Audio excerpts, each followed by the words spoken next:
Yenge na mabuta na beno mbote na beno bana ya Congo Central, mbote na beno kina kulanda beto na inza ya mvimba bisika nyonso beno mebakama. Alors awa beto mekuiza beto kele na résidence privée ya honorable Fukaunzola. Honorable Fukaunzola ya ikele doyen de doyen na Congo Central, ya ibana ya Congo Central, ibana matadi ba mezaba anme brigué ba poste mingi à la tête ya province ya Congo Central, anivondaka gouverneur ya province yai, anivondaka député na kati ya province yai, ankuzaka kuvonda pe bourgmestre ida makaya, anivondaka pe bourgmestre na kati ya province ya Congo Central, anivondaka pe vice gouverneur Papa Fukaunzola, anivondaka pe dia ka sénateur na kati ya province ya Congo Central na beno zabaka yandive Papa Fukaunzola ya ikele icône samu na province ya Congo Central. Alors betome kuiza kupesa longoni na gouverneur Atuma Tubwana Nkuluki samu na nini, samu na visite surprise ya nimesala eda makaya, anmekuiza ku visiter icône ya politique na kati ya province ya Congo Central. Papa Fukaunzola mwana ya malamu azali oyo ayokaka tole ya mokolo, tole ya bakolo balibike no awa fongesa di la play awa keba malongi yake zangaka ve même pangi da makaya malongi yake zangaka ve yake le mfuno mingi. C'est ce qui est positif parmi les points positifs, les points forts, il y a gouverneur Atuma Tubwana Nkuluki andike na kusulula na mutu nyonso na mutini mosi ya mbote avec la paix. Et donc ne Congo ya ke le signe, ya ke le symbole ya ibetu fona landa betu nyonso lera Atuma Tubwana mutu wa mbote lera mikuza tala Papa Fukaunzola tala batu mingi andike kupusana ili simili avec monseigneur Landu Maya ankuendaka kulomba diboko na yanzi le prophète Konde ya église liloba diboko na yandi nankamba betu vuanda. Nous mona ke gouverneur anke na sens ya organisation ndi zo la province ya Congo Central ya kuenda na ntwala betu bika kuyina na bana ya Congo Central.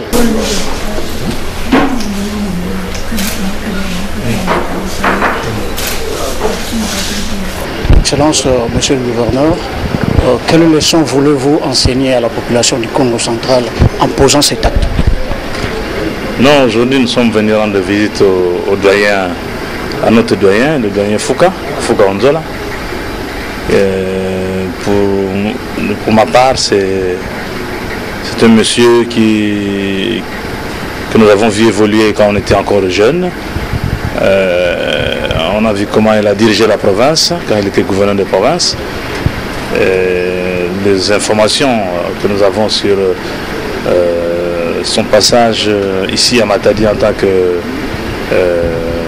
bourgmestre sont tellement élogieuses que j'ai eu la chance d'évoluer à ses côtés à l'Assemblée provinciale.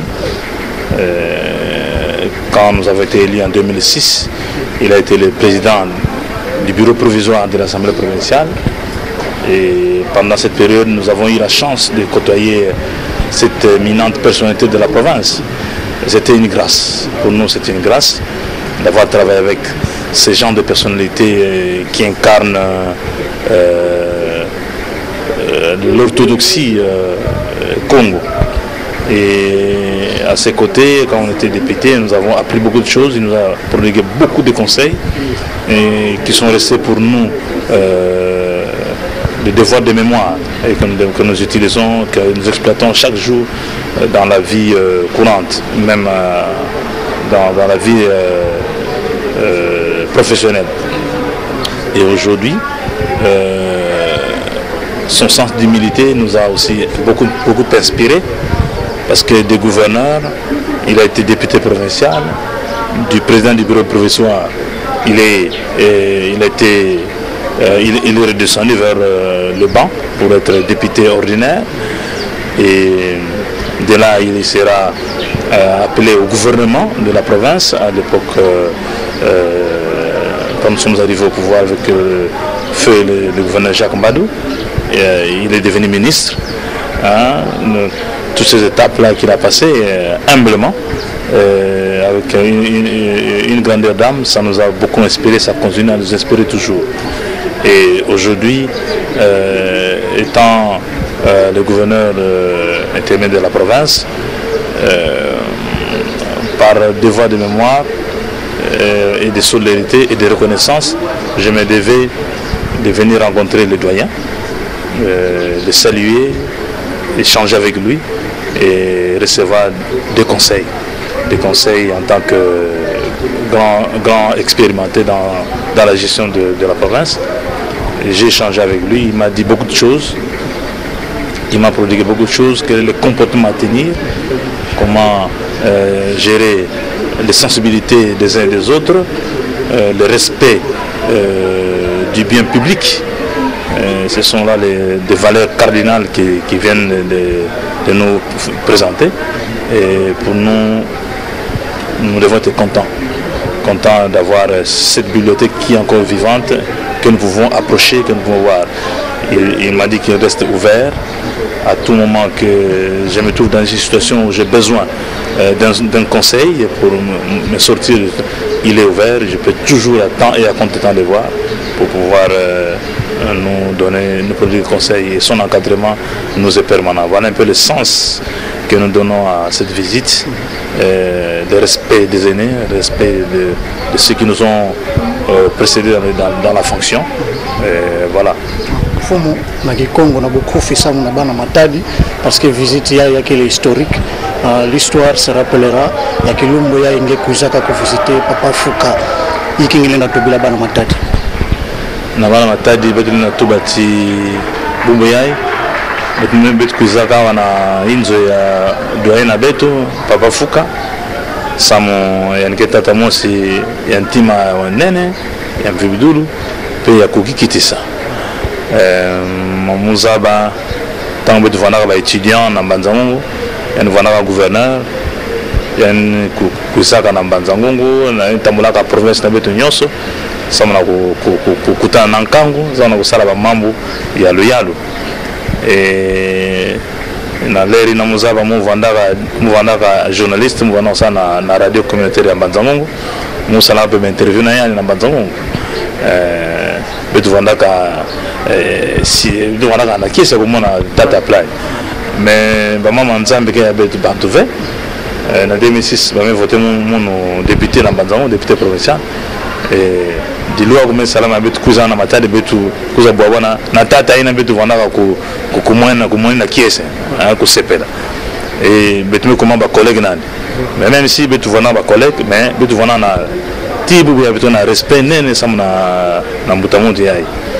Et les sommings betume baka déjà na yandi samo à part qui gouverneur nous vanda gouverneur et comme député, mais après me comme ministre provincial.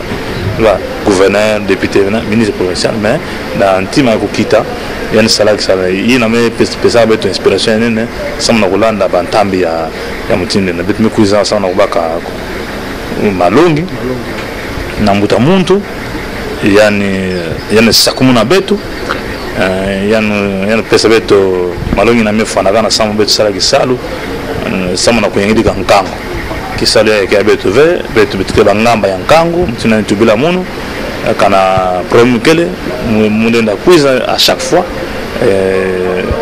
porte une zone qui a kusibuka samu entambela betu sana kutatamana kupesa betu malongi.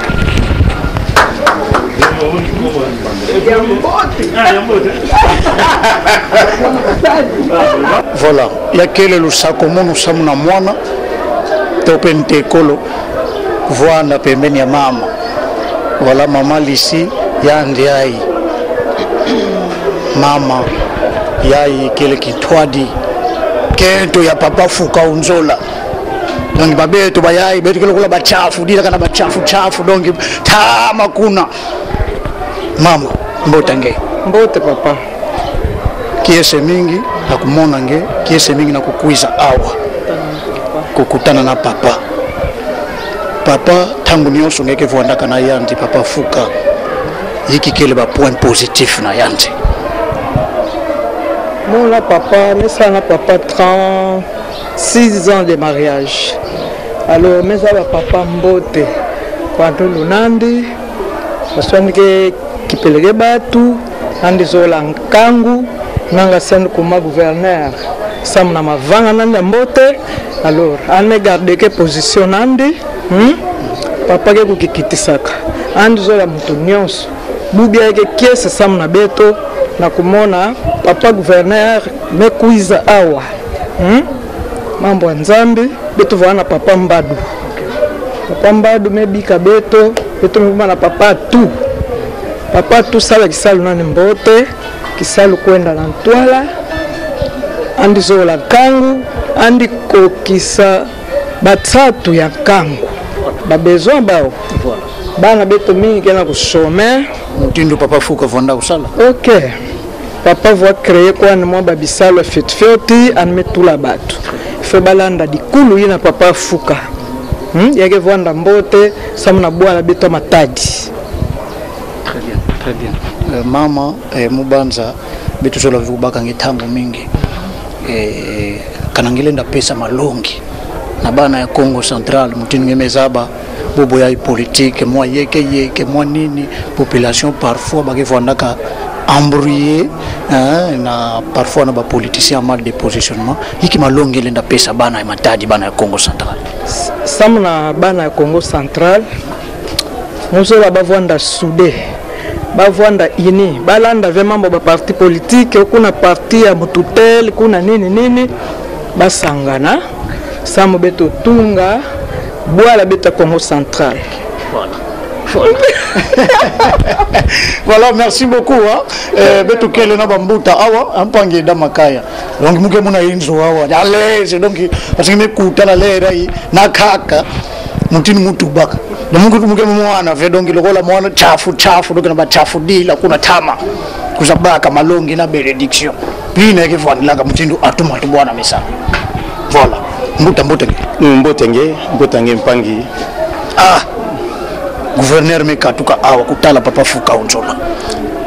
Bon, d'abord qui est-ce qui na beto mutunda zaba ove akira katantima mais bilu beto kia kuzibuka samna kutubati beto me yangalala vraiment samna kumona gouverneur amekuza na inzo quelle humilité amekidikitisa nandi amekuza na inzo parce que Amé reconnaît yani Moussa Ntubake mekuza na inzo ya doyen mekuza baka malongi pina lusakumunu na kumona ti aniki na parcours ya inda pe ya nene animé sala mingi na province ya Congo Central ana kusala fierté ya province ya Congo Central alors an lenda kasala ki saluvé avant que même anikuza baka lusakumunu na doyen Léonard Fukaonzola yawa mekuza et puis kutalandi voilà mbuta bitu mevutsa matondo mingi munu mevutula beno samna beto lenda vutsa matondo na beno ne mekuza na beto sa beno sala kisalu bika nzambi voilà na beno et puis parcours ya beno avant na éloger voilà matondo mingi tala lo sako muno yakina kuiza kaka donc voilà bana matadi bana ya Congo Central bitu na kuenda na ba élection voilà un exemple africain Joseph Kabila Kabange. Parce qu'en Afrique, il y a na Brazzaville, awa, ça sunge sude, puis des points que na divan, kuna na Rwanda, andike nandi, bamvula na kusosa deka manda ya kaka, kuna na Uganda. Donc, bazola kubika pouvoir vraiment. Joseph Kabila Kabange, ami mon exemple en Afrique. Ok, mukina kubika benutala, mais pona dauphin. Exemple ya kulanda, ya binu kuna umona. Tellement de mes sérieux à tout matubwana nkuruki mais tout non assumé intérim diriger province ya Congo Central yeki kodie ginkodia ko eki kodia ko ko donc nzambi vwana langi tata journaliste abotami na Congo ozoloba lingala bien oui nalobaka très bien olobaka lingala très bien oui nana yekusio lingala papa yanga alaksinga lingala na botamaki awa journaliste du moment voilà parce que Fonge Fata Brassa